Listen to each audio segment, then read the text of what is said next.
Let's start. Mr. Kamal Kalra, how are you? Good. How are you? I'm fine. You're shifting to UK. I'm Why is that? planning to move to UK. You're planning. You told me you're already shifting. Yeah, kind of. Bags have been packed. It's still in dilemma, but let's see. Almost done. So you can say that I'm moving to UK in 3 months, 2 to 3 months. Okay, that's good. Yes. Remember how we met?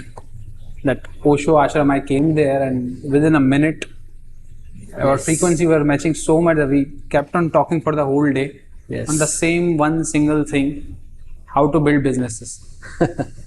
Yes. So what's this love of building up and growing up businesses? From where this love started? I think right from the childhood, my dad was a businessman, Okay. and I used to enjoy being with him and seeing him manage business and doing various things in the business. So I think the love comes from there to build the businesses. But yes, growing up, I also wanted to be an entrepreneur. I started a few businesses, couldn't take them to wherever heights that I wanted to take them due to XYZ reasons at that time. And I started working in startups, and I felt that that's the biggest high that I get is by building businesses. So yeah, I enjoy What is that. that high you're talking about? Means what's that enjoyment which comes out that you really like something so much that I mean, like, it's a weird thing. People like cricket, you like businesses. What is that? No, it's like that. Like when you, it's almost like when you see a child growing up. So the high that you get, the kick that you get when you build something and it's helping so many people. When you build a business and you know that you get that gratification or you get that validation from people when they use your services or your product. So you enjoy it. So I think whatever Ambani feels when he builds a new business and changes the category, I think I enjoy that. I also enjoy that kind of high. So that's the high. So it's not about money as much as I can understand. It's more about helping other people to grow, more of creating some sort of soft skill in them so Yeah. that they can themselves grow the business. Yeah, it's never about money because money is the byproduct. It'll happen, it'll come, but it's more to do with finding solutions to the problem, solving problems for people, and of course help them grow in the process from wherever they were to wherever they are now. So yeah, that's it's more about helping everybody around you. It's more about building value chain, you can say. We used to solve crossword puzzles in school or what? Yeah. I still solve a lot of crossword puzzles. Like I still enjoy playing the games which needs a lot of brain exercises. Mind games. Mind games, not literally, but yeah. Oh, that's good. Coming to the topic of mind, I remember you were there in Osho Ashram writing a book and you were not meditating. I remember you lived there for 7 days or so, even a little bit more than that. You didn't meditate for a single day. You were locked up in the room writing a book. And this one, Leap Ahead. Yes. So this is what you wrote. Yes. Why did you write this book? Why in Osho Ashram? There are two questions: why I wrote this book and why in Osho Ashram. Yeah, answer both. Okay, so maybe I'll start with why in Osho Ashram. I've been following Osho for some time, and I really like the way he, answers the questions and the way he solves the most critical problems in the world very simply. So that's what I like about him. I was introduced to him some few years back, and I started reading his books. So I enjoyed that. In that Osho ashram, I was there. By the way, to correct you, I used to meditate in the morning. Dynamic, I used to do in the morning, and then I didn't. I never used to do any other meditation. तो दिन में एक तो करता था. तो आश्रम इसलिए चुना बिकॉज वहाँ पे बहुत शांति थी, सेरेनिटी थी, तो इट्स ईजियर जब आप एक शांत माहौल में बैठ के कुछ अपनी थॉट्स को, देखो सबसे बहुत मुश्किल होता है अपनी जो भी आपके दिमाग में थॉट्स चल रही है उनको कंडेंस करके एक किताब में या एक चैप्टर में या एक फॉर्मेट में बदलना. Put them in organized manner. Yes, so I think that was the reason why I chose Osho Ashram, because I thought कि it will be easier for me to be able to concentrate, and it will be good for me out away from the family, and I'll spend 7-10 days to. So I had already some ideas of the book that I wanted to write. I knew what I wanted to write. It's just that those 10 days helped me concise everything and put it into a format. That is it. Now coming to the question, why the book? It's been almost 20 years that I've been working, and even before that I was helping my dad in the business and everything. So during and in these 20 years I've seen at least 4-5 businesses being built from 0 to 100. So I knew, or maybe you can say that I had a fair idea what it takes to take a business from 0 to 100. And I wanted to talk about it. I wanted to share it with the world, and that's why I wanted to write this book. The idea of the book is very simply that operations is essentially a backbone of any business, and if you are able to create excellence in operations, if you are able to build a process around how you lead operations or how you grow operations, I think that's where the game changes.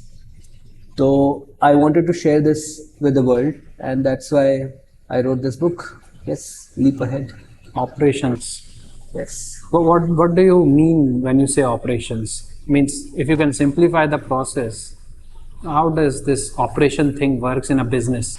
See, operations means the execution of the business. Okay. So there is something called an idea, right? आपके दिमाग में एक चीज है that I want to do this business. Let's say you want to sell books, right? So you have an idea. Let's say Amazon started with selling books. Flipkart started with selling books in India, right?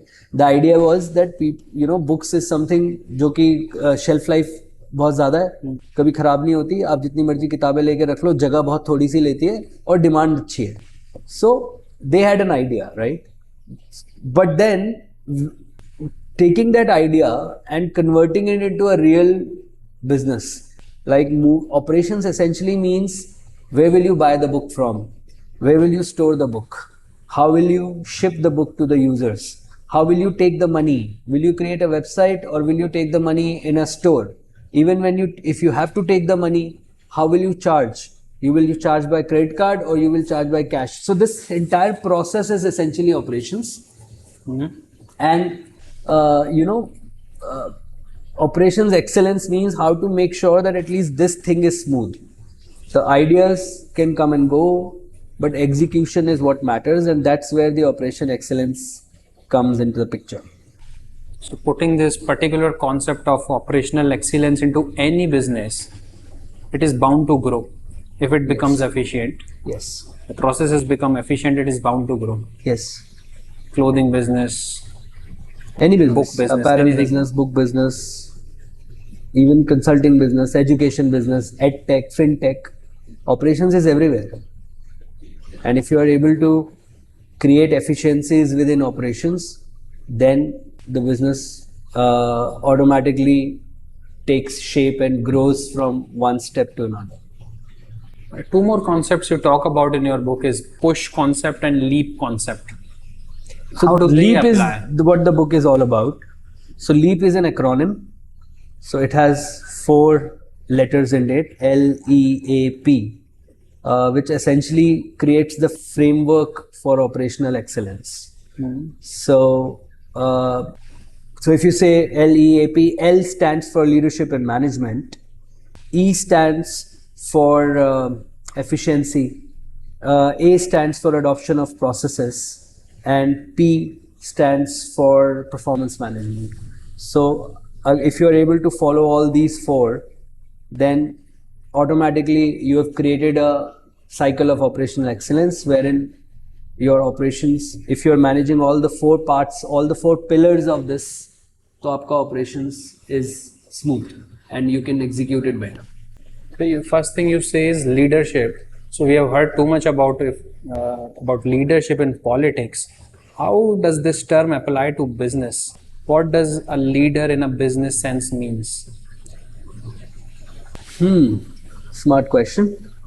So a leader in business sense essentially means somebody who is taking charge of the situation and is there to solve the problem for the people. Whatever problem that you have started with, let's come back to the same idea of selling books.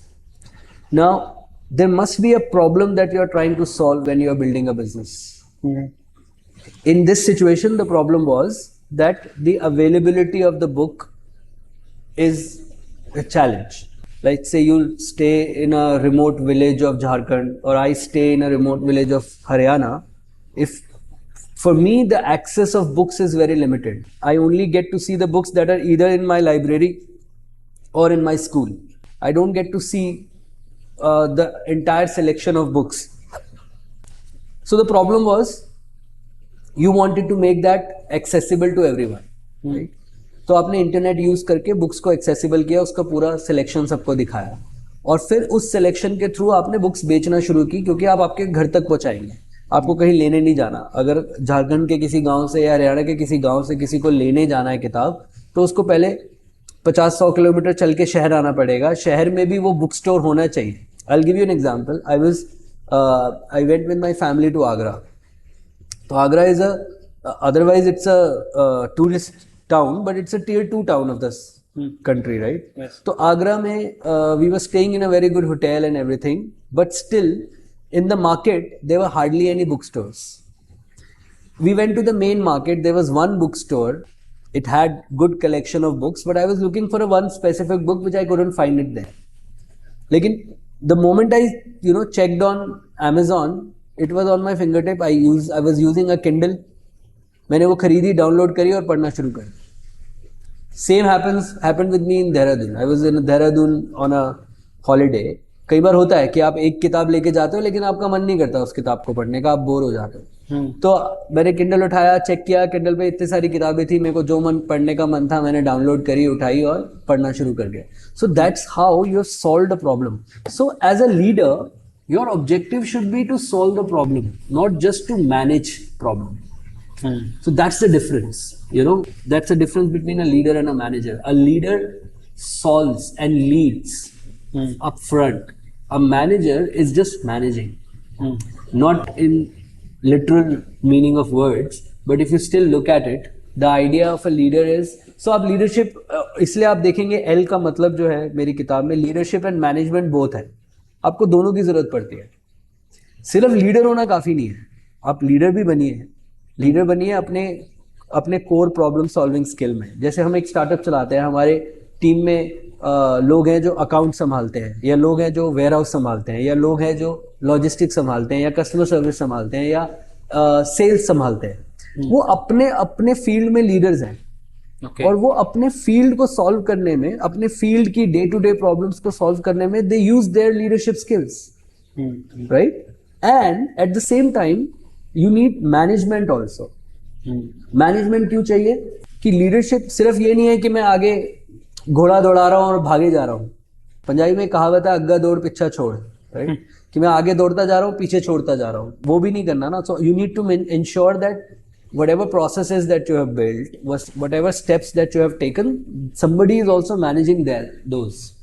तो leadership management में दोनों आ जाता है कि leadership is the vision, the visionary person in the team, and management is somebody जो project manage कर रहा है, जो एक एक स्टेप फॉलो कर रहा है, उसको वो वहां पे सीढ़ी लगाता जा रहा है साथ साथ. विजनरी तो बोला कि मैं चांद तक जाऊंगा, लेकिन उस चांद तक जाने के लिए रॉकेट बनाना है, उस रॉकेट को बनाने के लिए सामान लेके आना है, टीम बनानी है. तो that's the difference between leadership and management. So I don't know. So doctor Homi Bhabha, he was a visionary, so he was a leader, right? But because of his leadership skills, he was able to hire, Dr. Abdul Kalam Azad, and he was able to hire, who was it? Dhawan. you know, in his team who could manage everything else also. एक तो vision हो गया. अब जवाहरलाल नेहरू जी का भी vision था कि उनको एक IIT बनाना है, एक IIM बनाना है, एक NID बनाना है, एक एटॉमिक रिसर्च सेंटर बनाना है. That was vision.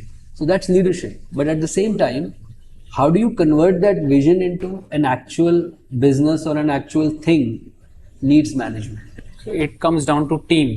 Yes, it does. If come you have down. a team and if you have an efficient team, Yes. it works. Yes. How much is autonomy important? जैसे आपने कहा कि there are sections in a business. For example, this particular setup which you have here, उसमें अलग अलग sections होंगे, operation, manufacturing and different.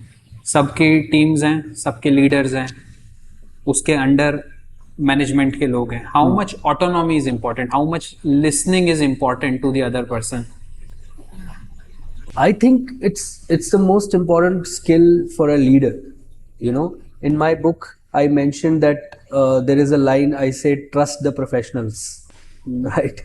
So that essentially means that if you are hiring a team, if you are building a team, and you are giving them autonomy is very important, but at the same time you need to keep an eye also. So I always tell my team that you have to be assertive about anything that you want. तो autonomy देना ज़रूरी है, लेकिन उसके साथ साथ ध्यान रखना भी ज़रूरी है. सेम एग्जांपल जो अपने डॉक्टर अब्दुल कलाम आज़ाद अपनी बुक में उन्होंने एक एग्जांपल दिया था कि एक बार एक रॉकेट लॉन्च होना था, और ये किस्सा जो एक मूवी आई है अभी सोनी लिव पे एक मूवी आई है about doctor Homi Bhabha, I am missing out the name. तो उसमें भी ये किस्सा है, और डॉक्टर अब्दुल कलाम आज़ाद अपनी कई स्पीचेस में और अपने कई बुक में लिख चुके हैं. तो हुआ क्या कि एक बार उनके हाथ में एक पूरा प्रोजेक्ट था, जो रॉकेट उनको एक लॉन्च करना था. वो पूरा प्रोजेक्ट वो लीड कर रहे थे और उनको पूरी ऑटोनॉमी दी हुई थी कि आप संभालो इसको, पूरा आप लीड करोगे, you are the one. And eventually it failed. वो लास्ट मिनट रॉकेट जिस दिन लॉन्च होना था, it failed to launch and it really missed its targets and the numbers. And there was a press conference happening and the press was waiting outside. तो जब press ने पूछा कि बताइए किसकी गलती थी, तो डॉक्टर धवन आगे आए और उन्होंने बोला कि I was leading the project, it was my mistake. तो बाद में अकेले में डॉक्टर अब्दुल कलाम आज़ाद ने उनसे पूछा कि आपने अपने ऊपर क्यों ले लिया. तो बोले कि क्योंकि eight the end of the day I am also the leader of this team, और बिजनेस जो ये बनाना था वो तो मुझे ही बनाना था. मैंने आपको ऑटोनॉमी दी, लेकिन उसके साथ साथ मुझे भी ध्यान रखना ज़रूरी था, राइट. सो इसमें 2-3 लीडरशिप स्किल्स इकट्ठे नज़र आती हैं. एक ये कि autonomy is very important to give people, और उनको सीखने के लिए भी ज़रूरी है. आज आप अगर नए हो अपने बिजनेस में, आप कैसे सीखोगे अगर आप गलतियाँ नहीं करोगे. But at the same time it's leader's job to ensure that people are on the right path and they are managing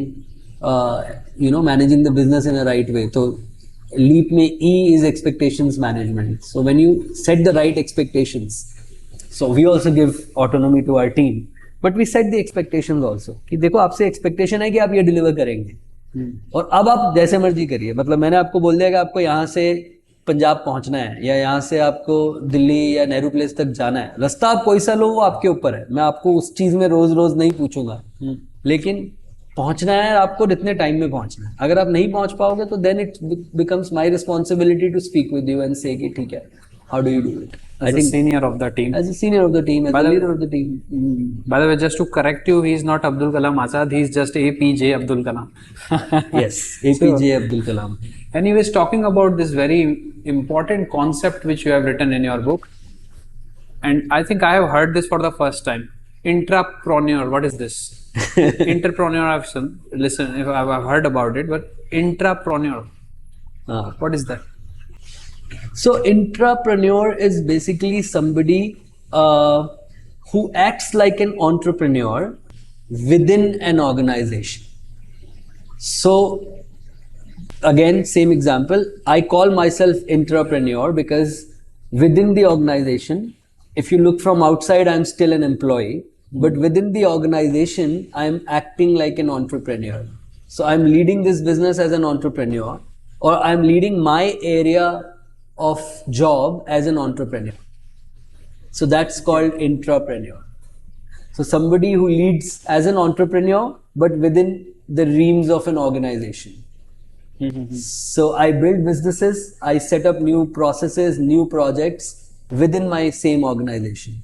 That simply means giving more autonomy to the specific different teams which you have, which if put together builds up a business. Yeah. So it also means that I lead the business as a business owner, but I'm still an employee.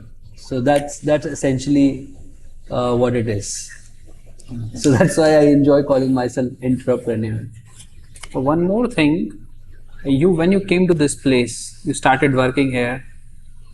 What legacy did you had? What you inherited? And now when you are leaving this, you are moving to some other country within this organization only. So what you are leaving behind? What you inherited and what you are leaving behind? What happened between this? A lot of things happened actually. I think this is again little a question that I have to think through. So I think when I joined, what I received or what I inherited was the fact that the owners, the founders of the business were very clear of what they wanted from this business. They were very clear about the brand identity that they wanted to make, and they were very clear about what they wanted to achieve with this business. So that's what I inherited. So I'd say clarity is what I inherited. And in 6 years, it's been 6 years with this company. In 6 years, we took the business from a 36 lakh a year revenue to almost 120 crore a year revenue. 36 lakh to 120 crores in 6 years. Yes. What did you do? That's something to learn. So lot of ups and downs, lot of challenges, everything came through. But I think now that I'm leaving from here on is as my legacy is a very strong process and operational, an operational team that I'm leaving from here on. So almost, we have built everything from scratch. We have built all the SOPs, we have built all the processes. And I think now we are at a stage wherein we can scale without any hiccups. So we are ready to scale. We are already scaling and we are ready to scale more. So what I'm leaving is a team and an excellent operational framework that the team can now use and move on from here. Do you think this is the biggest thing you have done here? The operational framework which you are talking about, or there is something else? Because jumping from that amount, 36 lakh to 120 crore, if it would have been 12 crore, it's okay, but it's 120 crore. Means this is the only thing you think the team which contributed to that jump? No, I won't say that. It's a part of it. As they say, it takes a village to grow a child, right? It takes a village. So same nice thing. Thought. Huh?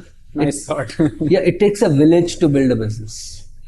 एक बंदे का काम नहीं होता business बड़ा करने में या चलाने में. सबका अपना अपना contribution होता है. So everybody has contributed equally in the business. But what I'm saying is that a ship that big. So we started with a small ship which was doing like 36 lakhs a year, and we have made it into a big ship which is now doing 120 crores, and it will grow from here on. So in order to build that ship, you need a structure. So I was helpful in building that structure, but everybody else played their own role. So branding had its own role, management had its own role. Everybody had its role, but I think one of the key things that I participated in and built was the structure. Structure. The frame, the structure that I'm talking. Okay, that's interesting. Structuring the business. Yes. So, Do you think this structuring thing is somewhere missing? So many startups are failing in India. There have been news everywhere. Startups are failing. Even the bigger ones are failing now. They're not making profits. They're not running things properly. Valuation is one of the problem. Other problems are also there. So somewhere, do you think this framework, this structure, is a basic problem which where we lack, where we are unable to grow the business that big, make it a multi-billionaire, millionaire, billionaire बने भी हैं, enterprise? मतलब बड़े बड़े business बने भी हैं, ऐसा नहीं है कि नहीं बने। और यार देखो, हर धंधे की ना अपने अपने चैलेंजेस होते हैं, और हर बिजनेस को मतलब आई वोंट से कि फ्रेमवर्क का ही एक कारण है कि बिजनेस फेल हो रहा है, but it could be one of the biggest drivers for that. You know, unless you have the right structure of your business, unless you have the right framework, it's very difficult to scale. तो फिर क्या होता है कि जैसे जिसको समझ में आता है वो उसको वैसे स्केल करता चला है। Okay. और वहाँ पे चैलेंजेस आने शुरू होते हैं, वहाँ पे ये प्रॉब्लम्स आनी शुरू होती है कि फॉर एग्जाम्पल लाइक अभी हम सुनते हैं ना कि सारे कंपनियां, बायजूस इतने सारे लोग निकाल रहे हैं, सब लोग इतने सारे ले ओवर्स कर रहे हैं, राइट, ले ऑफ्स कर रहे हैं। तो वो क्या है, वो उसकी कारण यही है ना कि आप सोच के देखो कि एक तरफ आप अंधाधुन हायर कर रहे हो, और दूसरी तरफ विद इन 6 months या with in 3-4 months you are laying off people as well. So that's the reason. I mean, that's definitely means that there was no structure. Nobody thought through hiring. Nobody thought through ki how will it impact my top line of the business, how will it affect the bottom line of my business, all those things. तो सब चीज़ों का मिल के कारण बनता है किसी भी स्टार्टअप के डूबने का। और एक फैक्ट ये भी है कि startup is a risky business, you know, it's like I think only 5 to 8% of the businesses actually reach a level जहाँ पे कि they can be called successes.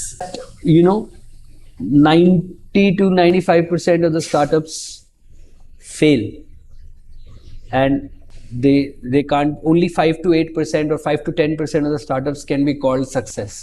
Rest everybody fails. But you know, the point is, everywhere in the world, it's only success that's glamorized.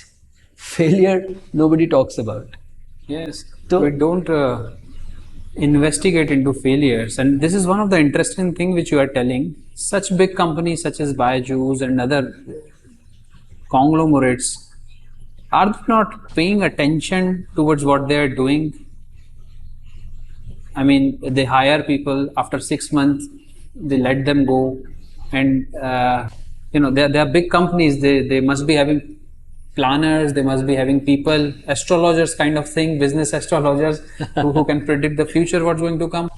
but nobody can predict the future, that's for sure. there is nobody called business astrologers. But हाँ, fact ये है कि देखो, हर किसी, एक तो 2-3 चीजें, एक तो हम वैल्यूएशन का गेम खेल रहे हैं, जो तुमने मेरे से एक सवाल पहले भी किया था कि वैल्यूएशन क्या होता है।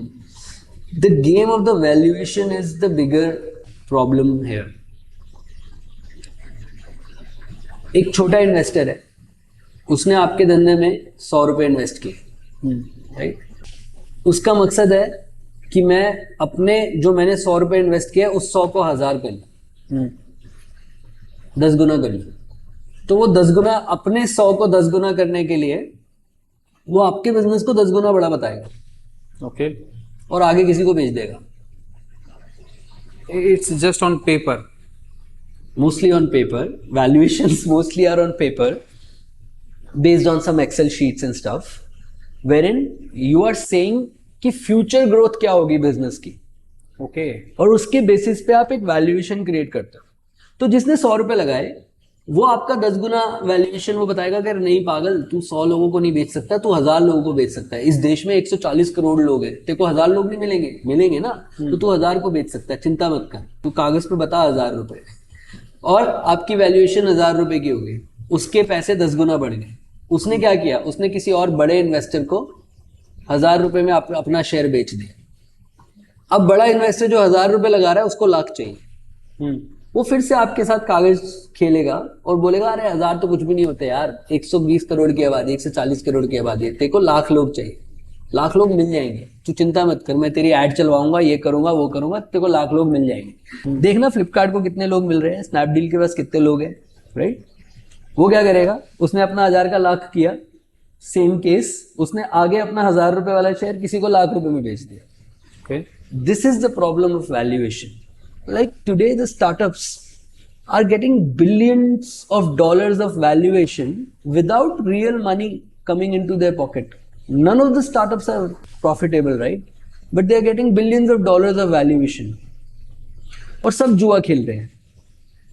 All VCs are actually gambling. वो थोड़ा पैसा 10 स्टार्टअप में लगाते हैं, जो एक बड़ी बन गई, जिसका एक अच्छा आईपीओ निकल गया, उसमें उनका सारा पैसा रिकवर हो गया, बाकी सारा पैसा डूब गया, कोई बात नहीं, क्या फर्क पड़ता है। That is the game, that is the game of the valuation, and that is causing a lot of stress at a founders end, क्योंकि he is getting pressurized with every time the founder is taking more money in his company. He's getting pressurized, right? And it's creating problems for everybody else in terms of economy, right? जो लोग higher हो रहे हैं, जो लोग काम कर रहे हैं वहाँ पे, जो लोग उस कंपनी को, उस ब्रांड को अपना समझ के अपना, they are giving their blood and sweat and time, they lose just like that. And I've been there. I've been a part of these startups जहाँ पे कि layoffs हुए हैं. I have gotten pink slip at one point in time. With this valuation, does they have any impact on the amount of money invested in a particular business? It does, no? If you have a bigger valuation, more investments will be coming. So one of the reason for valuation and showing the company to be very big is the amount of money which they predict to be flowing inside as investment. Yes, that's true. But at the same time, that money is not adding value, na? That money is being wasted. How? Because you are investing that money in other things. Let's say marketing में खर्च करते हैं. आपने कभी ऐसा देखा है कि किसी ऐप में आपको साइन अप बोनस 250 रुपये मिलता है, या 300 रुपये मिलता है, या 400 रुपये मिलता है, आपने देखा है? या कोई कंपनी जैसे अमेजोन नई आई थी, या फ्लिपकार्ट नया आया था, आपको मार्केट से भी आधे रेट में अपना प्रोडक्ट दे रहे होते हैं डिस्काउंट लगा के. बिग बिलियन डे सेल आएगा जिसमें सब लोग डिस्काउंट लगा रहे होंगे, या D2C जिसको ये एक्विजिशन बोलते हैं, कॉस्ट ऑफ एक्विजिशन, राइट? वो क्या है? It started in Zomato and Swiggy. सब लोग कर रहे हैं ना. 100 रुपए का आपको खाना देने के लिए 100 रुपए और खर्च कर रहे थे ऊपर से. फ्री डिलीवरी दे रहे हैं, आपका लड़का फ्री में आ रहा है, आपको 100 रुपए का डिस्काउंट दे रहे हैं, 1+1 का ऑफर दे रहे हैं, एक डिश के साथ एक डिश फ्री ले लो. वो सब क्या है? वो सब ये इन्वेस्टर का पैसा है, जो ये कंपनियां पैसा लगा रही हैं, इन्वेस्ट कर रही हैं आपको एक्वायर करने के लिए, ये सोचकर कि अगर आप उनके प्लेटफॉर्म पे आ जाओगे तो शायद कभी जिंदगी में आगे कुछ खरीदोगे और उनको प्रॉफिट दोगे.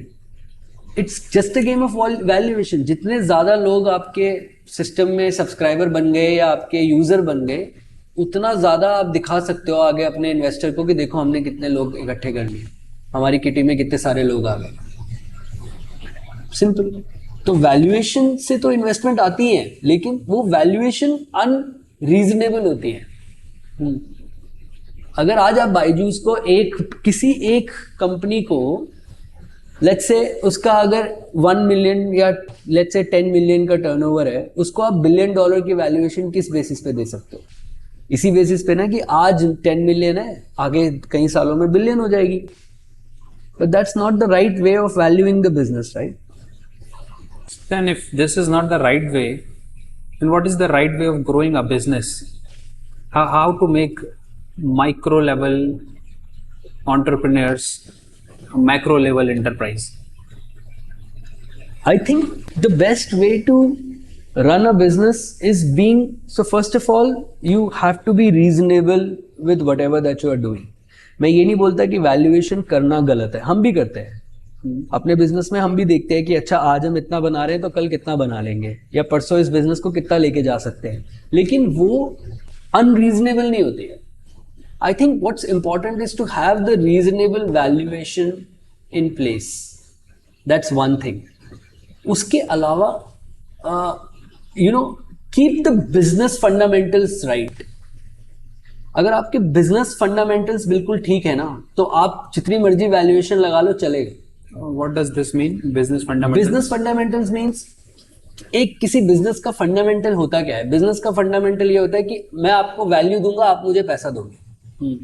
सिंपल टर्म्स में, राइट? अगर मैं ट्रेड कर रहा हूं तो मैंने आपको ये चीज बेची और आप इस चीज की मुझे पैसे देंगे, राइट? और उस ट्रांजैक्शन में मैं कुछ पैसा कमाऊंगा, 10, 15, 20, 25% जो भी मेरा मार्जिन होगा वो मैं कमाऊंगा. This is the pure play business fundamental. लेकिन अगर मैं आज आपको बोलूं कि मयंक भाई ये मैं आपको फ्री में दे रहा हूं, आप बस अपना नाम और फोन नंबर दे दो मुझे, Okay. ये मैं अपनी जेब से लगा रहा हूँ. That's not a business fundamental, right? Here there is a pure flaw in the business.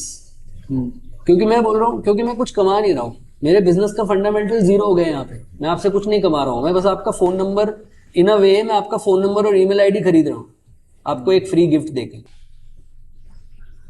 तो इसमें क्या होगा? इसमें कल को मयंक क्योंकि वर्चुअल कस्टमर है. अगर आप फ्लिपकार्ट पे कुछ खरीदते हो, किसी ने आपकी शक्ल नहीं देखी, राइट? या आप जोमेटो पे कुछ ऑर्डर करते हो, उन्होंने आपकी शक्ल नहीं देखी, तो आप मुझे बताओ कि मयंक अगर 10 मल्टीपल फोन नंबर लेके या 10 मल्टीपल ईमेल आईडी बना के 10 बार मेरे से फ्री में ना ले ले तो वो गलत नहीं है. बट वहां पे बिजनेस फंडामेंटल तो फ्लॉ हो गया ना.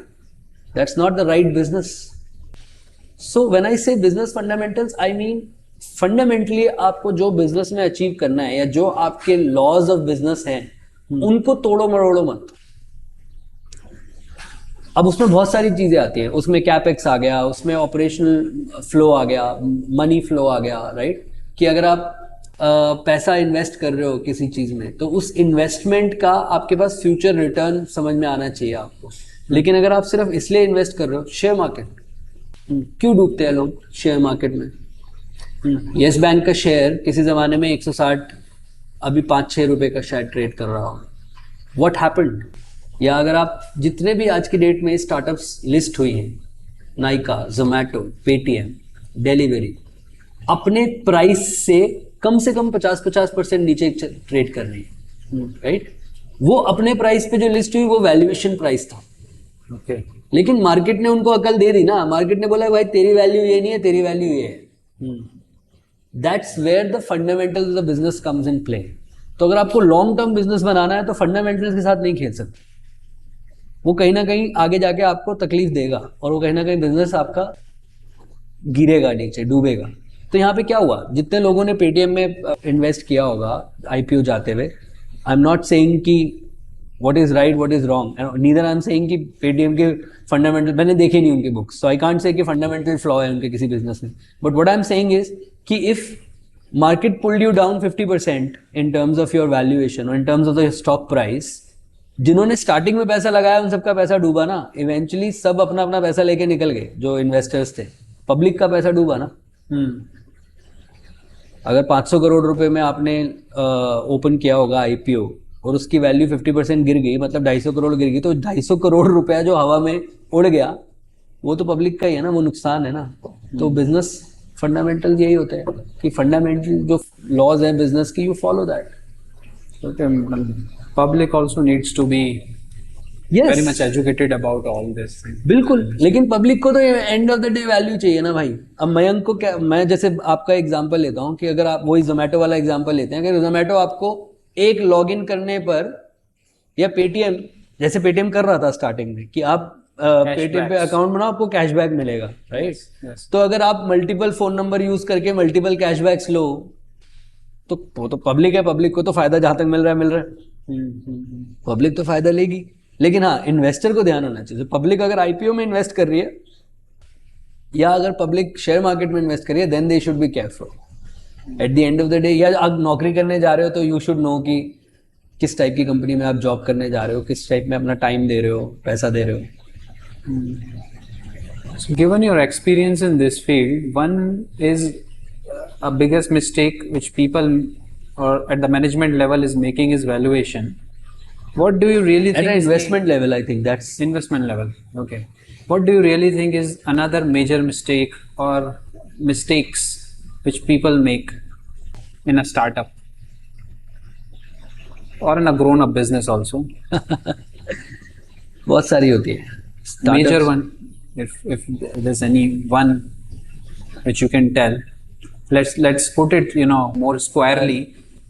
Growing business. I'll tell you. So, one mistake that people do in a growing business is they do not look at the unit economics. Okay. Now They what's that? let go of unit economics for the growth. What is unit economics? Unit economics is कि अगर मैं let's say I'm doing a business of shoes, right? Same thing. अगर जब आप business करते हो, you invest some money in marketing, right? So that people can come to your website and purchase from you. So that marketing money is an investment in the business, and what you get out of that is your revenue, right? Now there is something called customer acquisition cost. कि how much are you spending to acquire one customer?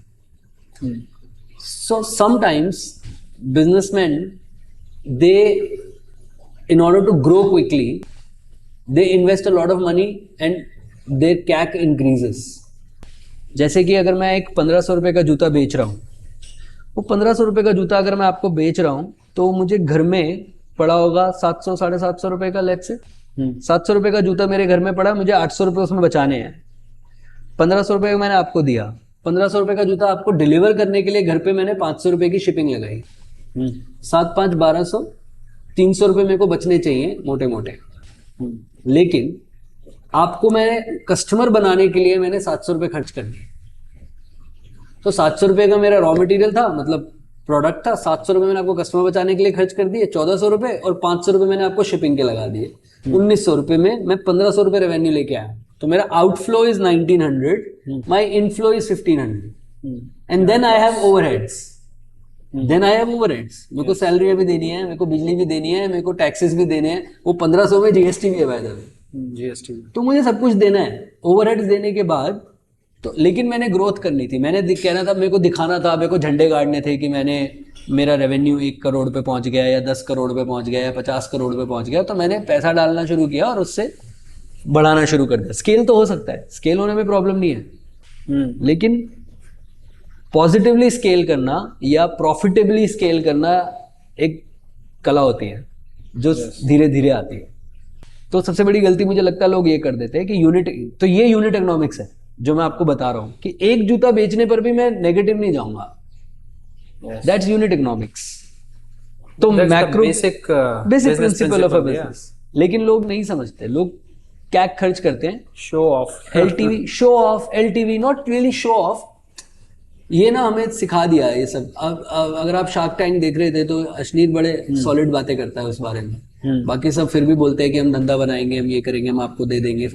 लेकिन अश्नीर जब बोलते हैं तो वो बहुत सही बात बोलते हैं कि प्योर धंधा समझ में आना चाहिए पहले कि आपका प्योर धंधा है क्या. अगर वो सही है तो सारी चीजें अपने आप सही फैल जाएंगी. तो यूनिट इकोनॉमिक्स पे ध्यान नहीं देते लोग. आई थिंक मेरे हिसाब से वो बिगेस्ट मिस्टेक है. प्योर धंधा जैसे आप बोल रहे हो, so we were talking before this interview also, we were discussing about people establishing business from thin air. वो कैसे कर लेते हैं, मतलब वहां पे क्या प्योर धंधा है? Means taking something ordinary and converting it into extra ordinary. How do the people do it? And there have been examples, great examples, people doing it. Yeah. You just cannot imagine how can somebody create a business from that. देखो business no potential, nothing, and it just got created somehow. Business क्या है? Business is value creation. मतलब कि आप किसी की जिंदगी में वैल्यू, हाँ, value creation is business. Yes, value creation is business. This applies to all the businesses across all the sectors. Across everything. आप वैल्यू क्रिएट करके दे रहे हो किसी को, उस वैल्यू के बदले आप उनसे पैसा ले रहे हो. अब वो वैल्यू कन्वीनियंस हो सकती है, वो वैल्यू बेटर प्रोडक्ट हो सकता है, वो वैल्यू बेटर एजुकेशन हो सकती है, वो वैल्यू बेटर सेविंग हो सकती है, कुछ भी हो सकता है. बेटर टेक्नोलॉजी हो सकती है. if you are creating value for people, you can take money for that. You're And that creating- is business. That's creating business from the thin air. यही तो है. For example, हम लोग ने सोचा कि हम इंटरव्यू करते हैं, पॉडकास्ट करते हैं, राइट? अब आवाज नहीं आती तो हमने ये लगा रखे हैं. It added value, right? And that's what you're paying for. You paid for this, right? Yes. Somebody created a camera, somebody created a light. Everything is creating value, right? And that value creation is business. If you are able to create value for somebody, you can create business from thin air. And examples are too many. Today's influencers, Instagram influencers, YouTube influencers, you name anybody. They have created value for people. That's why they are getting money out of it, right? Yeah. अब उनको चाहे वो brand endorsements मिले, चाहे उनको courses वो बना के बेचें, चाहे वो किसी भी तरीके से पैसा बनाएं, लेकिन वो पैसा बना रहे हैं क्योंकि वो वैल्यू दे रहे हैं. अगर आप आज अंकुर वारिकू की बात करो, वो अपने एक्सपीरियंस से टाइम मैनेजमेंट का कोर्स चलाता है. अब क्योंकि उस टाइम मैनेजमेंट की कोर्स में वैल्यू है, आप उस कोर्स को लेकर आपको लगता है कि मैं 600 रुपए खर्च करके अगर अपने दिन के 2 घंटे बचा पाया या अपने टाइम को ऐसे मैनेज कर पाया कि जो मैं जिंदगी में करना चाहता हूं कर पाया, तो 600 रुपए में कोई माड़ा नहीं है. यही बात होती है ना. बट उसने क्या किया? उसने तो आउट ऑफ थिन एयर ही बनाया ना पैसा. आज अगर मेरे को इतना एक्सपीरियंस है, लेट्स से आई से, और may be let's say I wrote this book out of my mind, right? तो जितनी भी मैं किताब बेच रहा हूँ, इसकी एक वैल्यू लगाई मैंने और मैंने ये किताबें बेची आगे, जो मेरे को इस किताब से पैसा मिला वो तो आउट ऑफ थिन एयर ही है ना. मैंने क्या दिया इसमें? So that's making business out of thin air. That's it. Adding value and making business. That, it trickles down to being observant and witnessing what is happening around, and then picking up something where you can create value for the other person. Yes, absolutely, bang on. That's how you create a business. That's how you create a business. Yes. So it can be anything. It can be manufacturing. It can be आप online example देखो educational ना, अपने services. आसपास example देखो. आकाश institute, Byju's को बेचा उन्होंने $1 billion cash. $1 billion, कुछ 8,000 करोड़ रुपए उस वक्त जब बेचा था. 2021 में बेचा था शायद. तो 8,000 करोड़ रुपए में उन्होंने अपना आकाश इंस्टीट्यूट का धंधा बेचा. वो धंधा क्या है? वो धंधा ये है कि एक प्रोफेसर साहब थे 1995-96 में, जिनको ये पता था कि कैसे आईआईटी क्रैक कराना है बच्चों को. क्योंकि मैंने किया, मेरे बेटे ने किया, मेरे को पढ़ाना आता है. तो उन्होंने एक इंस्टीट्यूट खोला. उन्होंने पहले 4 बच्चे पढ़ाए, 4 के 40 हुए, 40 के 400 हुए, 400 के 4,000 हुए. It became a business. What did Physics Wallah did, what did Khan Academy did, ये सब क्या किया उन्होंने? Think of Uber, think of Ola, think of Flipkart. Uber Ola is convenience का बिजनेस ना. उनको समझ में आया कि भाई टैक्सी लेने जाना पड़ता था रात के समय. अगर मेरे को अचानक कहीं जाना है तो मैं जाऊंगा टैक्सी स्टैंड पे, या मेरे पास टैक्सी स्टैंड. जोमैटो कैसे स्टार्ट किया था? फूडी बे करके उन्होंने स्टार्ट किया था. ऑफिस में काम करते थे, बड़ा सा ऑफिस था, रोज कोई ना कोई खाना मंगा रहा होता था. इनके किचन में वो पड़े होते थे पैम्फलेट्स आसपास रेस्टोरेंट वालों के. पहले यही करते थे ना हम लोग. पैम्फलेट होते थे हमारे घर में, हम फोन उठाते थे कि हेलो भैया 1 प्लेट शाही पनीर भेज दो, ये भेज दो, वो भेज दो. अब जिसका पैम्फलेट सामने, उसका धंधा ऊपर, देखा जाए तो उन्होंने स्टार्ट कैसे किया? जोमैटो ने वो सारे पैम्फलेट्स को स्कैन करके एक वेबसाइट पे डाल दिया, और वो वेबसाइट अपने इंटरनेट पे पास कर दी कि यार तुम बार बार उठ के किचन में मत जाओ या पैम्फलेट मत ढूंढो एक दूसरे से, ये सारे पैम्फलेट मैंने स्कैन करके डाल दिए, यहाँ से निकाल लो. Curiosity and adding value, right? What they wanted to do was they wanted to add value for everybody. अगर एक ऑफिस में 100 बंदा काम करता है और हर बंदा बार बार किचन में उठ के जा रहा है और फोन मिला रहा है, उन्होंने सोचा यार रोज रोज ये करते हैं, इससे अच्छा मैं, और किचन में भीड़ लगी होती थी लंच टाइम की कि पहले रुक जा यार, पहले मेरे को ऑर्डर करने दे. वो कह रहा है पहले मेरे को ऑर्डर करने दे. उन्होंने एक दिन सैटरडे के दिन संडे के दिन आए और सारे स्कैन करके, जैसे हम तुम बैठे हुए हैं, सब स्कैन करके इंटरनेट पे इंट्रानेट पे डाल दिए कंपनी के कि लो बेटा अब तुम्हें किचन में खड़े होने की जरूरत नहीं। They added value, Structure, they've made structure within the company as well. Zomato out of it. तो आप किसी का भी नाम लो यार। तो this is the answer to your question, how do you create business out of thin air? You were saying something about curiosity. Before that, when I was talking, you were saying that the basic emotion behind any business or any startup must be curiosity. Yes. Why so? Because curiosity allows you to try and change the things the way they are. अगर आप curious नहीं होगे तो आप चीजों को बदलोगे कैसे, या बदलने की इच्छा भी कैसे रखोगे? You have to be curious ना।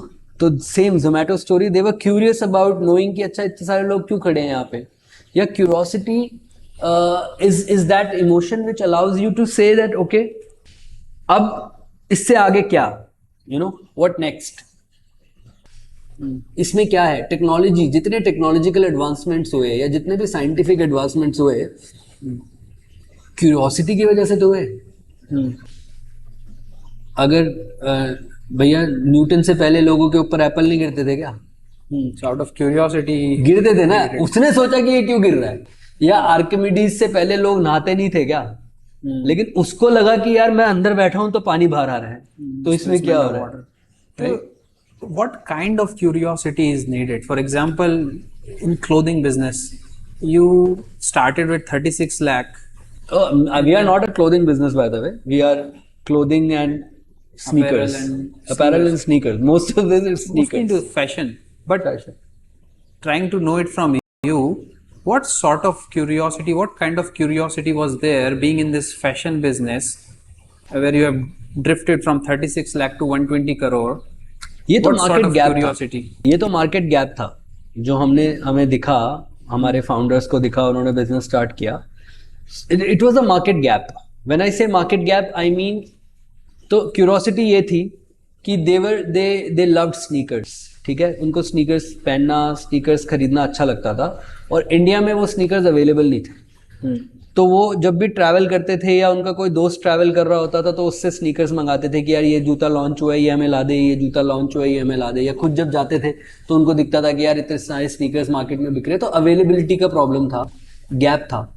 तो दैट्स व्हेन दे, तो क्यूरियोसिटी ये थी उनकी कि they wanted people, they wanted to add value. So one, they were curious कि भैया इंडिया में क्यों नहीं बेचते।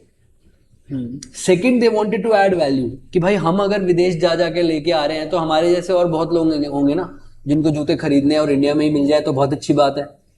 तो वो दोनों चीजें मिली, क्यूरियोसिटी मिली। क्यूरियोसिटी ये कि ये इंडिया में बेचते क्यों नहीं है, और वैल्यू एडिशन का जो कीड़ा है कि मेरे को वैल्यू ऐड करनी है लोगों की जिंदगी में, सिर्फ अपनी जिंदगी नहीं सुधारनी, दूसरों की भी वैल्यू ऐड करनी है। तो मेरे जैसे हजारों लोग होंगे जिनको जूता चाहिए होगा, या ऐसे भी लोग होंगे जो जिनका कोई नहीं रहता होगा विदेश में, तो उनको कैसे मिलता होगा जूता?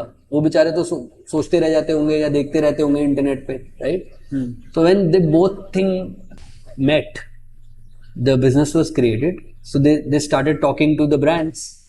क्यूरियोसिटी थी, जाके नाइकी से पूछा कि भैया तुम क्यों नहीं देते हमें जॉर्डन, विदेशों में तो निकालते हो, इंडिया में जॉर्डन क्यों नहीं देते? एडिडास से पूछा हमें क्यों नहीं देते ये वाले स्नीकर इंडिया में, सांबा या जो भी, या बाकी ब्रांड से पूछा, तो उन्होंने बोला कि इंडिया में बिकता नहीं है इसलिए हम देते नहीं है। तो उन्होंने बोला यार बिकता तो है, हम बेच के दिखाते हैं आपको। तो उन्होंने बोला ठीक है भाई, अगर तुम्हें बेचना है तो तुम खरीद लो, खरीद के बेच लो। तो उन्होंने कहा ठीक है। तो उन्होंने पैसे लगाए, पहले first set of like 100 pairs of shoes खरीद के लाए नाइकी से, और वो 100 पेयर्स फटाफट बिक गई।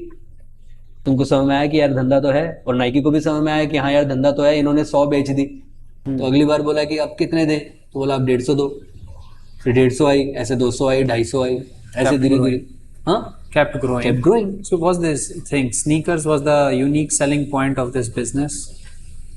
Availability of the sneaker was the unique selling point. You want to know about USP, right? Yeah, USP, it's a very interesting term. People mistake it, sometimes they mistake it with less price, you know, a cheap product. No. The more cheap you can sell, that is the unique selling point. It's But it's a what is this unique it's selling a pathway to death. discounting and cheap. So unique selling point is what makes you unique. Even if you are adding value, let's say you are curious and you want to add value, what will make you unique is very important to know in a business. जैसे कि आप अगर कुछ भी बेचने की कोशिश कर रहे हो, या आप लेट्स से आज आप एक कोर्स बनाते हो, सारी दुनिया आज की डेट में बना रही है ना कोर्स, कोविड के बाद से सब लोग ऑनलाइन कोर्सेज बेच रहे हैं, कोई बेच रहा है कुछ चीज का, कोई किसी चीज का, कोई किसी चीज का। तो आपका यूनिक सेलिंग पॉइंट क्या है? मतलब अगर आप जो कोर्स बनाओगे, अगर तो आप भी वैसा ही कोर्स बना रहे हो जो सब बना रहे हैं और थोड़ा सा सस्ता दे रहे हो, तो कोई और आपका भाई आएगा वो आपसे थोड़ा सस्ता दे देगा, कोई और आएगा वो उससे थोड़ा सस्ता दे देगा, है तो थिन एयर ही ना eventually. So unique selling point is basically what makes you unique. So in our business, in veg non-veg, our unique selling point was the availability of the product. उससे पहले, हमारे आने से पहले जो लोग भी इस टाइप के जूते बेचते थे, वो लोग क्या करते थे, वो विदेशों से लेके आते थे और यहाँ पे महंगा बेचते थे, राइट? और थोड़े थोड़े शॉर्टकट में कर रहे थे। हमने बोला कि हम आपको अवेलेबल कराएंगे यहीं पे और जिस रेट पे है उसी रेट पे। तो हमने जो गैप पकड़ा और अवेलेबिलिटी को अपना यूनिक सेलिंग पॉइंट बनाया, और उसके साथ साथ हमने कल्चर को अपना यूनिक सेलिंग पॉइंट बनाया। So veg non veg is a cultural force today. It's not just selling shoes. Let me tell you, it has You confused. no. It has nothing to do with food. Veg, non-veg, something related to apparel and sneakers business. Yes. What is this veg, non-veg? And how does this name come up? So the story behind the name is that we wanted to make an inclusive community of everybody. Like we have something for everyone. Similarly, let's say you call yourself a foodie, right? Yeah, I am. But you're a vegetarian. Yeah, I'm a vegetarian. I'm a foodie, but I'm a non-vegetarian. So we both call ourselves foodie, but you are veg. Your choices in food is very different than my choices in food. Similarly, people have different choices in sneakers or fashion. So we wanted to create an inclusive community. That's why we said veg, non-veg. So it's open for all. Okay. And it's inclusive. So no matter what kind of shoes do you like, we will have something for you. No matter what kind of fashion you like, we will have something for you. That's why veg, non-veg. So the idea was this. So culturally, we are, we were doing a lot of things. So we are not just selling. Sorry, did I break anything? So we are not just selling sneakers. We are selling a lot of. Now we have come to a level जहाँ पे कि we are selling art. We are participating in the music events. We are participating in a lot of other things for the community, for the culture of people. That's USP. This is a very interesting term, unique selling point. I want to ask, can personal brand be a unique selling point? Yes, absolutely. Personal brand is important. So देखो दो ही तरह की चीज़ें होती हैं. जैसे for example Tesla के लिए या स्पेसएक्स के लिए Elon Musk is the personal brand, right? उसके नाम पे. या एप्पल के लिए Steve Jobs became a personal brand. Apple क्या सिर्फ स्टीव जॉब्स ने बनाया था? There were two people. Yes. Steve Jobs and Steve Wozniak. But उसको कोई नहीं पूछता ना. स्टीव वॉजनाइक को शायद आधे लोग जानते भी नहीं. जो आजकल की जनरेशन से उनको पता भी नहीं होगा कि एप्पल के पीछे स्टीव वॉजनाइक भी था. But then Steve Jobs became a personal brand.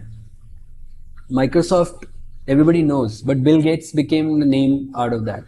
So personal brand is very important. लेकिन डिपेंड करता है. कुछ लोग ब्रांड के नाम से ही जाने जाते हैं. Like Tatas. Tatas are known by Tatas, not anybody who built Tatas. Ratan Tata को अपनी खुद की फिलैंथ्रोफी और उन सब चीज़ों के लिए जानते हैं. वो उन्होंने अलग से पर्सनल ब्रांड बनाया. लेकिन Tatas as a conglomerate, there are a lot of people involved in that. तो टाटा अपने आप में एक ब्रांड बना, right? तो personal brand is very important, I feel, but doesn't mean it's not necessary. If you want to use your brand as a forefront, you can do that also. So do you think it is one of the easiest way of making money to create a personal brand which is irreplaceable? I don't know, yeah. Having some certain sort of skills which are irreplaceable. Means if I remove Kamal Kalra from the post, no other person can fill up the gap. That sort of skill which has created the personal brand is the easiest way to earn money and big money. I personally don't agree with this Mhm. because of the word easiest. Okay. Maintaining a personal brand also is not very easy. Hmm. There are a lot of pitfalls, there are a lot of ups and downs. Social media आ गया है और social media की वजह से बहुत लोग famous हैं, लेकिन वो पर्सनल ब्रांड को मेंटेन करना भी अपने आप में एक चैलेंज है, तो इजी तो नहीं है।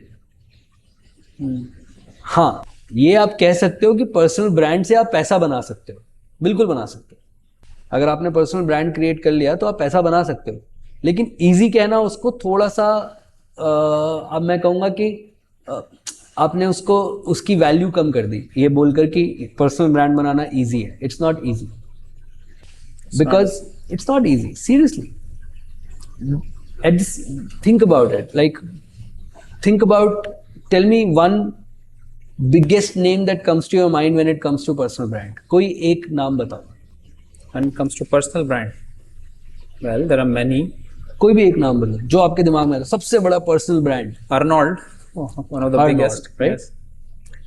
Arnold at his age is still active and an active politician, right? वो एक जो उसने उस वक्त शुरू किया था काम, आज इस बात को 50 साल हो गए, शायद उससे भी ज्यादा। 50 साल से अपनी एक इमेज मेंटेन करके रखना publicly is not an easy task. And ensuring that time on time, अगर मैं इंडिया के किसी पर्सनल बंदे के नाम लूं पर्सनल ब्रांड में, लेट्स से सलमान खान और let's say Shahrukh Khan, delivering it time on time Yeah. with all the ups and downs that they see in their life. Aryan Khan was, for Shah Rukh Khan, his son was taken into custody, kept in the custody for 20-25 days. This guy did not make a single public appearance or a statement. Personal brand ही तो है।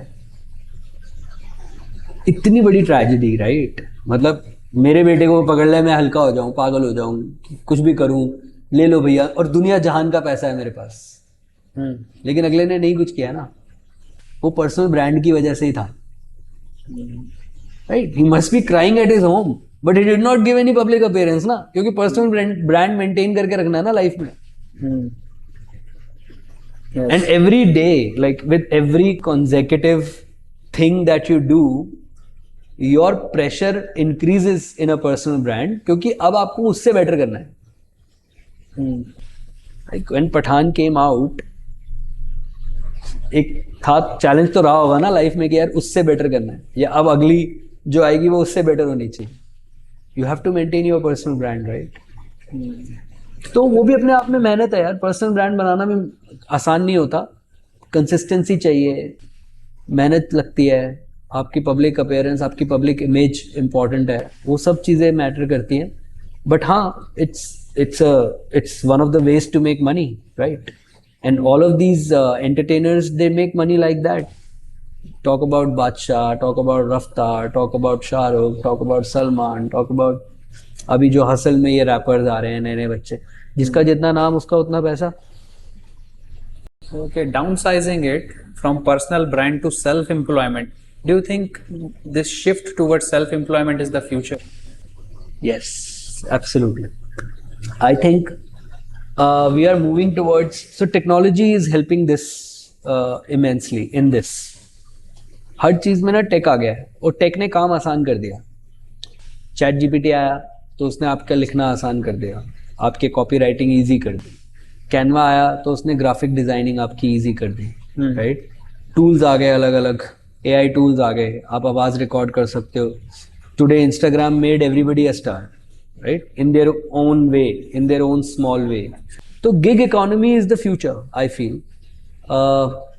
Self employment और gig economy और freelancing is the future. But उसके लिए आपको आप किसी एक चीज में बहुत सॉलिड होने चाहिए. तो अगर आपको एक चीज बहुत अच्छे से करनी आती है, आप उसी चीज के मुकाबले सेल्फ एम्प्लॉयमेंट तो आराम से कर सकते. आई नो पीपल यार, I know people who are earning lakhs, 2 lakh, 3 lakh rupees a month in doing gigs only. डीजेज हैं जो ऐसा पैसा बना रहे हैं, ग्राफिक डिजाइनर्स हैं जो ये पैसा बना रहे हैं, एडिटर्स हैं जो ये पैसा बना रहे हैं, वीडियो एडिटर्स हैं जो इतना पैसा बना रहे हैं. उनको अपना काम करना आता है, अच्छे से करना आता है, अच्छा मोटा पैसा बना रहे हैं. तो ये तो है, फ्यूचर है. आपको आज अगर आपको धंधा करना है कोई भी, आपको बहुत बड़ी टीम बनाने की जरूरत नहीं है. You can hire a set of freelancers and get going बिंदास. And this thing is changing in India also. This Yes. change is coming in India. Absolutely, it is. Can you call this maturity of the market? The market is maturing. Maturing of the market is something else, not really this. But you can say the employment market is maturing. That can be the mature market is something else, जिसमें कि आपका consumer mature होता है. In economics terms, a mature market is जहाँ पे कि consumer आपका mature होता है. Consumer को अकल आ रही है, consumer अपना सही गलत जानता है, समझ के खरीदता है, पैसा खर्च करता है, अच्छी चीज में पैसा खर्च करता है. That's one thing. But this is more like saying that the employment market is also maturing, right? तो अभी लोगों को पता है कि मैं क्या वैल्यू दे रहा हूँ और मुझे उसके लिए कितना पैसा चाहिए. फॉर एग्जाम्पल, अभी आप किसी को अगर हायर करते हो, अगर हायर भी करते हो, तो आप उसको बेवकूफ नहीं बना सकते. उसको ये नहीं बोल सकते कि तू चल 5,000 ले ले या 10,000 ले ले. उसको पता है कि उसके काम की क्या वैल्यू. ये आ रहा है लोगों में. जो यंग जनरेशन है, they know about the value of their work and they charge accordingly. That's important. That's happening. How do you see the entrepreneurial environment in India and how it is going to grow in future? Yeah, India is at a very crucial stage right now, wherein we have a huge young population in the country, and हम लोग दुनिया की youngest population रहने वाले हैं 2070-75 तक कम से कम. That means next 50 years also we'll still be the youngest population in the world.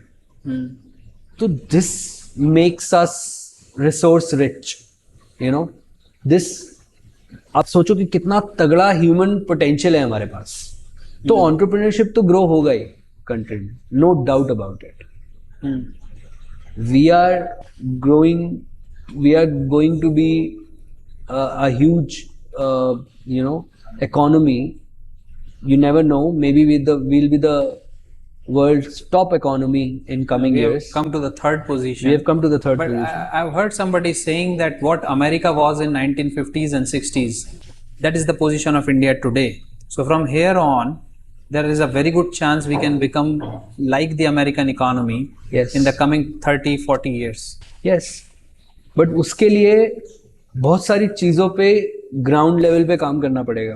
Like education, And skill infrastructure, education, skill development, infrastructure, इन सब पे हमें काम करना पड़ेगा. हमें अपने पॉलिटिकल मतभेदों को छोड़कर और अपने रिलीजियस मतभेदों को छोड़कर एक साथ आगे बढ़ना पड़ेगा. I think that's more important as a country today where we are. And potential की कमी नहीं है, ह्यूमन पोटेंशियल है. अब उस पोटेंशियल को देखो, it's like an atom bomb, right? Atomic energy can be used in a destructive way also, in a constructive way also. So today we are at, that's why I said that India is at a very crucial stage. We are at that stage wherein youth will have to understand whether they want to use their energy constructively or destructively. तो अगर constructively use करेंगे तो निकल जाएंगे आगे. Like I really appreciate what Mr. Gadkari is doing for the roads in the country. Yeah, infrastructure building में बहुत अच्छा काम कर रहे हैं. That's great.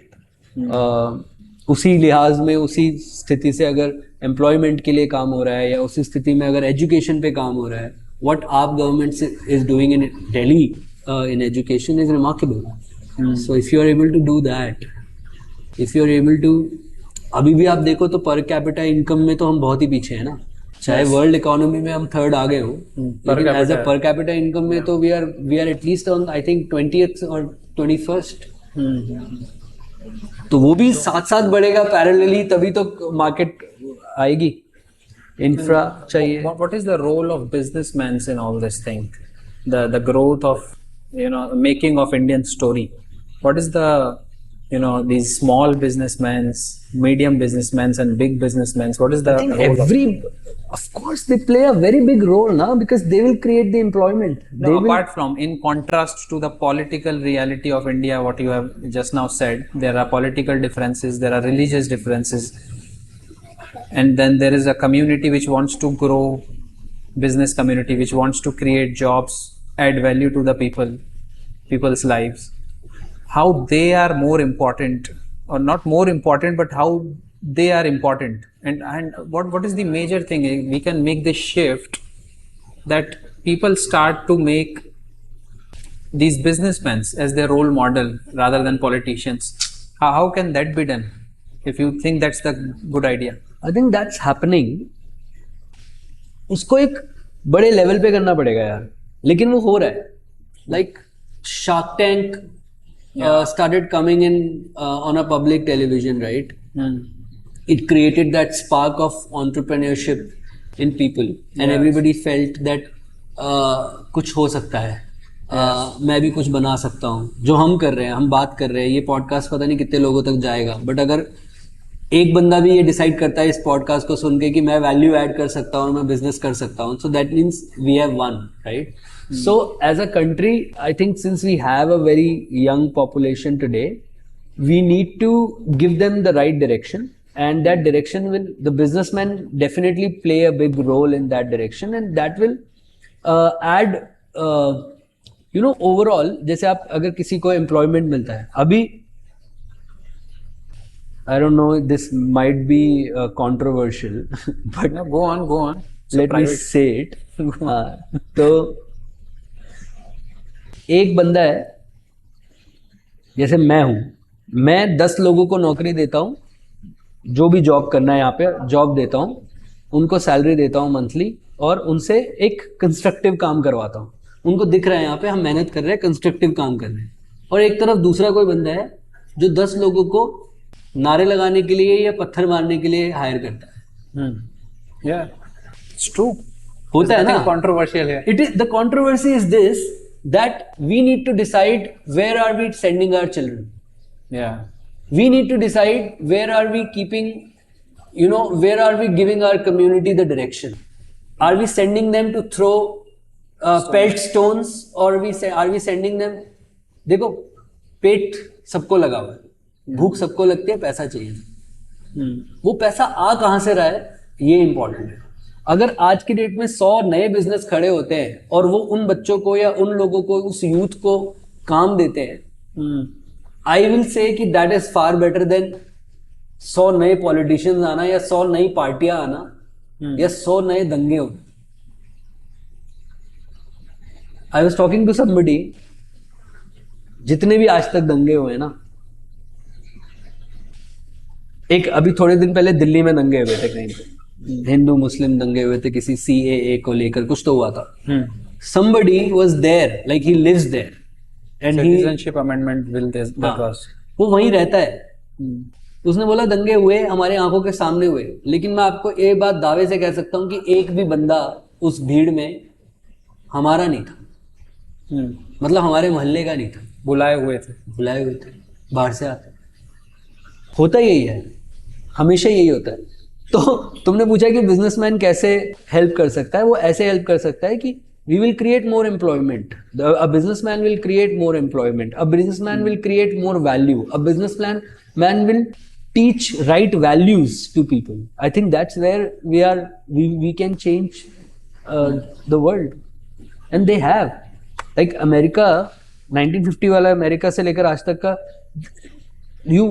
and then it has to go into main stream media like that, पिक्चरें बनती हैं उसके बारे में, उन चीज़ों के बारे में। 1950 से लेकर आज तक America, there is something called American dream.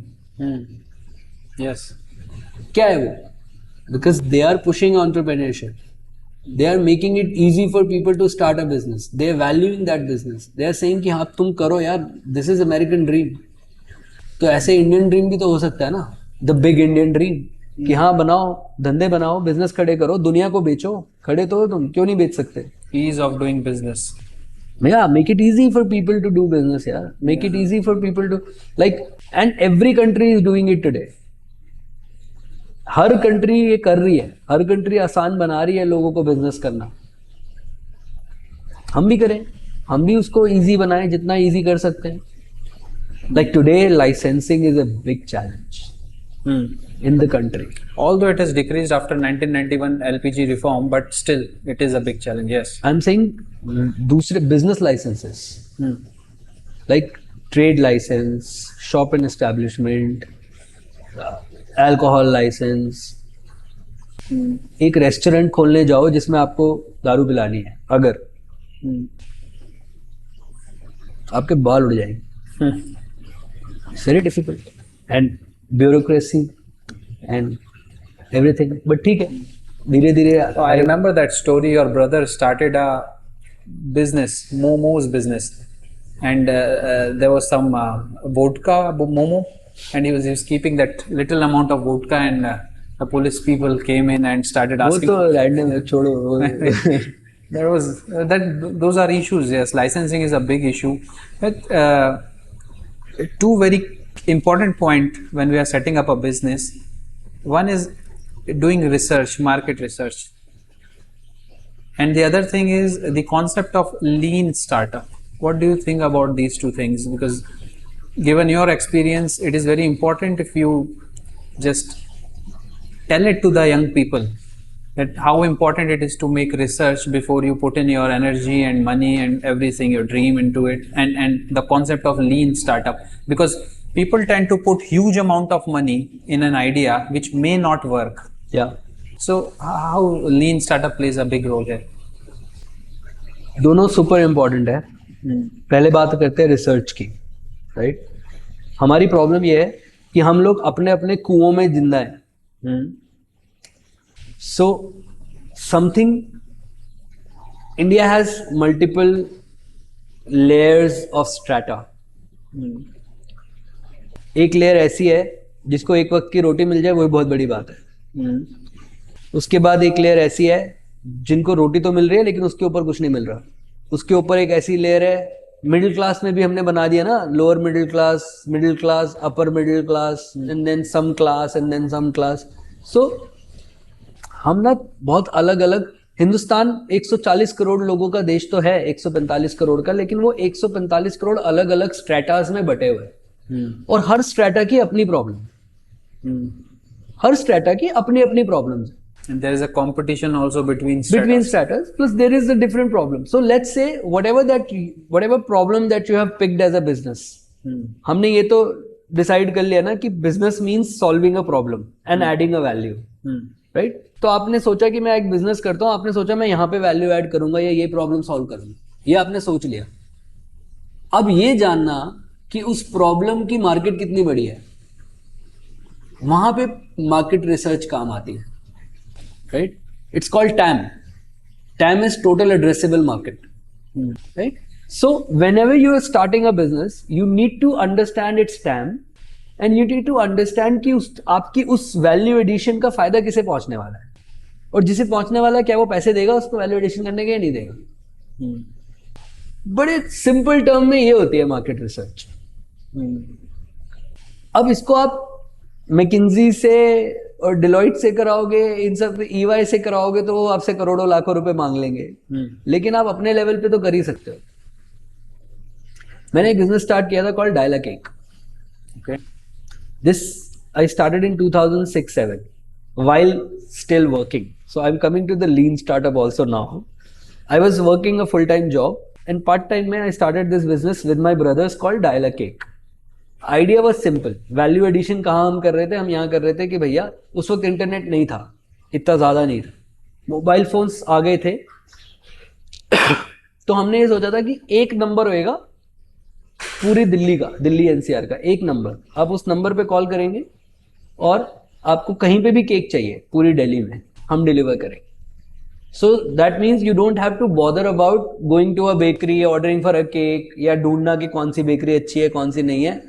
Quality हम इंश्योर करेंगे, आप उस नंबर पे कॉल करना. डायल अ केक सर्विस का नाम था, नाम भी बढ़िया रखा था, dial a cake, simply you dial a cake.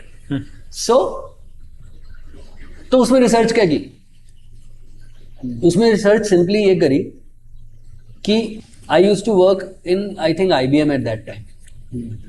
तो बहुत बड़ी कंपनी थी, 8 फ्लोर की कंपनी थी और हर रोज हर फ्लोर पे कम से कम 1 या 2 केक कट रहे होते थे.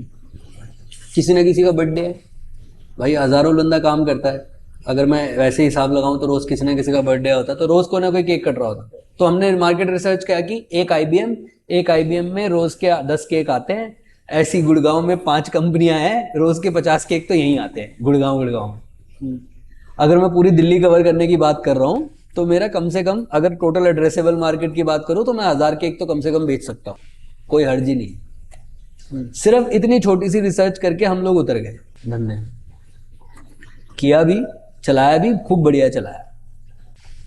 बंद होने के कारण कुछ और थे, बट अच्छा चलाया.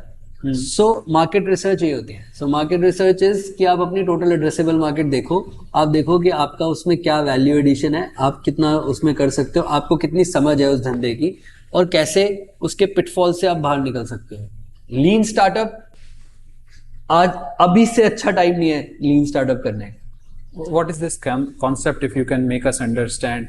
Lean is what? Putting less lean money? मतलब नो लीन मीन्स एज जैसे लीन बॉडी होती है ना, जितना छोटा आप स्टार्टअप को पे लोड डालो, जितने कम ओवरहेड्स रखोगे उतना better.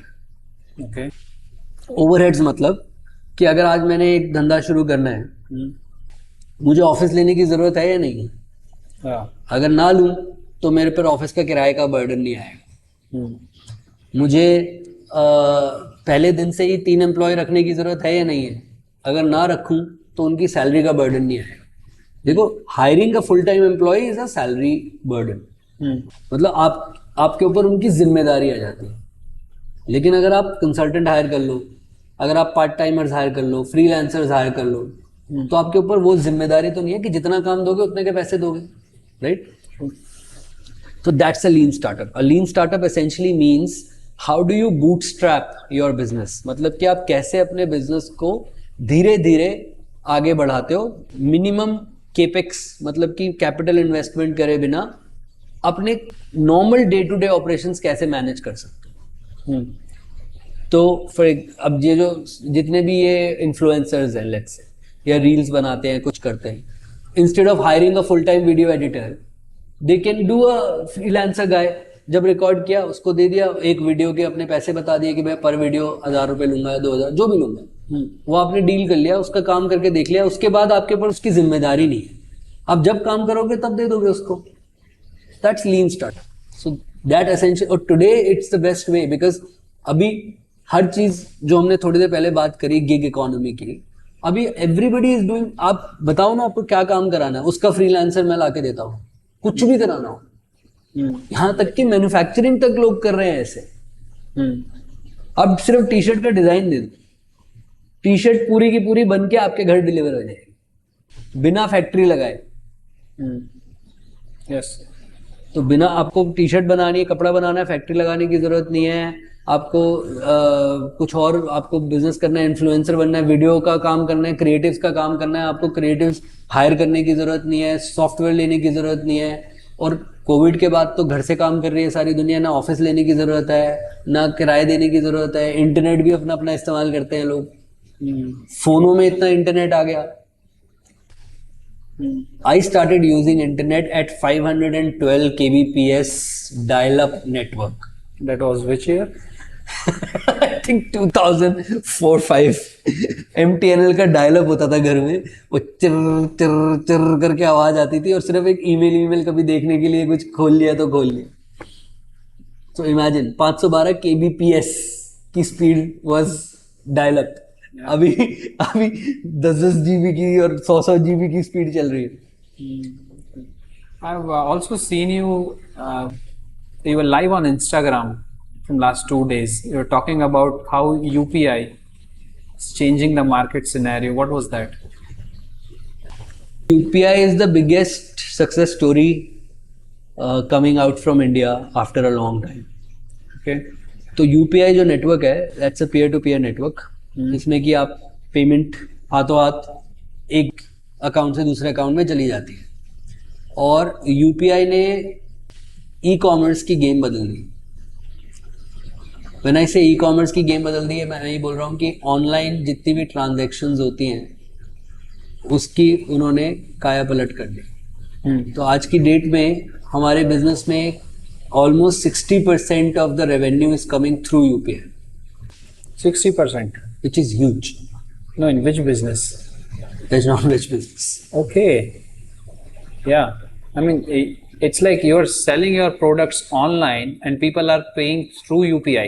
Yes. And that's the 60% revenue coming in through. What's the rest 40% coming from? Different credit cards, debit cards, different things. So how is it putting a challenge? UPI is putting a challenge to debit and credit card, and why this changing scenario thing? So, okay, so debit and credit card economy is very different. I've worked with American Express also, so I can understand that in a little bit more way. So whenever you use a debit card or a credit card, you give certain fee to the card provider. Okay. And that fee is taken by the merchant. That means me. तो अगर आप मेरे से जूता खरीद रहे हो और अपना क्रेडिट कार्ड यूज कर रहे हो, आपको तो उतने ही पैसे देने हैं, 1500 रुपये या 2000 रुपये, जितने का भी आप सामान खरीद रहे हो, वो आपको क्रेडिट कार्ड वालों को देने हैं. लेकिन क्रेडिट कार्ड वाले मुझसे उसका 1 या 1.5 या 2% लेते हैं. Okay. और वो उनकी फीस है जिससे उनका घर चलता है.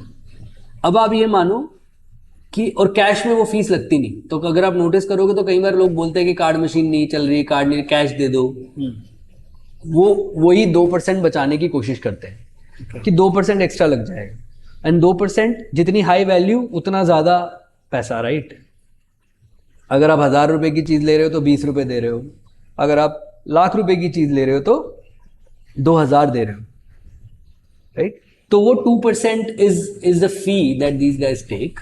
अगर अब ये धंधा पलट के सीधा UPI पे चला गया तो वो फीस खत्म हो गई, इनके धंधे का खत्म हो गए. और कार्ड इकोनॉमी में सबसे बड़े इंटरनेशनल 3 प्लेयर है, Visa, Master and Amex, Which are not Indian. None of them is Indian. Okay. So they were earning money in India, huge money in India. In the world, Yeah. Not Okay. Just in India, world wide 3 he players हैं बड़े, visa, Master and Amex. And now UPI is not allowing them to earn that amount of money. It's killing their business. Yeah. And there any Indian UPI merchants? UPI is Indian. UPI is Indian. Yes. Okay. And Indian merchant, Indian card merchant is RuPay. RuPay card है जो Indian card का merchant है. लेकिन RuPay card भी बहुत लोग use नहीं करते थे. SBI ने अभी देना शुरू किया, मतलब उसकी पेनिट्रेशन बहुत कम है, मोस्टली टियर 2 टियर 3 सिटीज में है. बट UPI ने सब बदल दिया ना. UPI, you mean to say UPI Bheem? हाँ. Okay. And what about these Paytm and वो PhonePe base and network, BharatPe? वो बेस नेटवर्क UPI भीम का इस्तेमाल करते हैं. Okay. और उसके ऊपर उन्होंने अपने वॉलेट्स बनाए हुए हैं. और अब गवर्नमेंट ने उसमें भी फीस लेना शुरू कर दिया है. तो आप डायरेक्ट भीम से करोगे तो कोई पैसा नहीं है, मतलब मर्चेंट को नहीं देना. लेकिन अगर आप पेटीएम और फोन पे इनके थ्रू यूज करोगे तो 2000 से नीचे कुछ नहीं है, 2000 से ऊपर आपको थोड़ा बहुत चार्ज लगता है, वो भी मर्चेंट को ही लगता है अभी भी, लेकिन बहुत कम है. What you mean to say is this UPI is an interface on which all other these BharatPe, PhonePe and Paytm is working, including Bheem. Okay. Yes. So that's been a major game changer in the market. Breakthrough coming from India. So how it is going to improve the economy, or rather say, how is it helping Indian people? See, I will not say it's helping Indian people per se, but it's a easier convenient way of making payments. So it added same thing. It added value. Okay. लोगों को कैसे फायदा दे रही है मैं आपको बताता हूँ. एक तो ये कि आपको सेफ है, तो आपको ये चिंता करने की जरूरत नहीं कि क्रेडिट कार्ड की डिटेल्स चोरी हो सकती हैं, कार्ड चोरी हो सकता है, कुछ भी हो सकता है. लेकिन इसमें कुछ ऐसा नहीं है. आपके अकाउंट से सीधा मर्चेंट के अकाउंट में पैसा जा रहा है through a secured data layer, जिसको आप पिन यूज कर रहे हो, अपना पिन यूज करके कर रहे हो. फ्रॉड करने वाले उसमें भी फ्रॉड कर सकते हैं, बट आई एम सेइंग कि it's the safest bet as of now. पहली बात तो ये. दूसरी बात ये है कि जो क्रेडिट कार्ड, एक तो ये है कि क्रेडिट कार्ड मर्चेंट से 2% लेता है. दूसरा ये है कि आप जब क्रेडिट कार्ड यूज करते हो तो आप उस पर करीब 48% साल का ब्याज देते हो अगर आप पैसे नहीं चुका पाते तो. Yes. डेबिट कार्ड में आपको नेटवर्क को फी देनी पड़ती है, जो कहीं ना कहीं आपकी जेब से ही जाती है. जो वीजा का डेबिट कार्ड आपको मिला हुआ है, पहले आपने मर्चेंट पे स्कैन किया, मर्चेंट से 2% वीजा ने ले लिए. दूसरा, वीजा जो उसका फीस है वो आपके बैंक से भी लेता है आपको वो कार्ड इशू करने के लिए. Okay. तो बैंक जो आपसे 100 रुपये लेता है कार्ड रिचार्ज करने के, या कुछ भी छोटी मोटी फीस लेता है, वो भी वो वीजा को ही देता है. तो अगर वो खत्म हो गई, फिजिकल कार्ड की जरूरत ही नहीं पड़ी, तो वो थोड़े बहुत पैसे आपके बचेंगे. और तीसरा मेजर चीज ये है कि जो पैसा आज की डेट में अभी तक बाहर जा रहा था थ्रू वीजा, मास्टर, IMEX, वो पैसा आपके देश में ही है और आपके देश के इंफ्रास्ट्रक्चर को यूज करने में ही काम आएगा अगर कल को आप फीस ले. और बहुत डिफरेंस है. जहां 2% चार्जेस हैं वीजा, मास्टर, IMEX के तो और भी ज्यादा है. IMEX is about 3.5%. Visa master is 2%, sometimes it 1.5%. सो 1.5 से 2% के बीच में घूमता है, और IMEX 3.5 से 4% के बीच में घूमता है. आपको पता है UPI कितना चार्ज करता है? 2000 से ऊपर. कितना? 0.2%.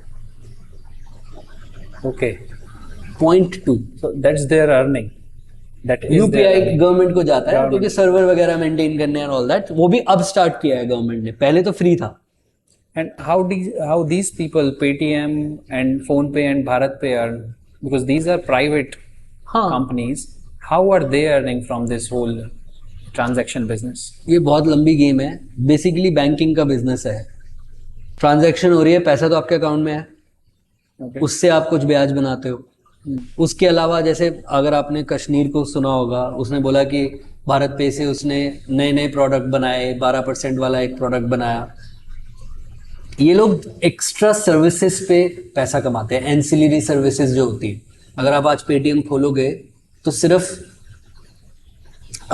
UPI ट्रांसफर नहीं है ना पेटीएम में. पेटीएम में सब कुछ है. Okay, they are पेटीएम में आप ticket booking. कुछ भी कर रहे हो उसमें पैसा कमाते हैं. वो कन्वीनियंस फी लेते हैं, जो भी करते हैं. This is how they earn.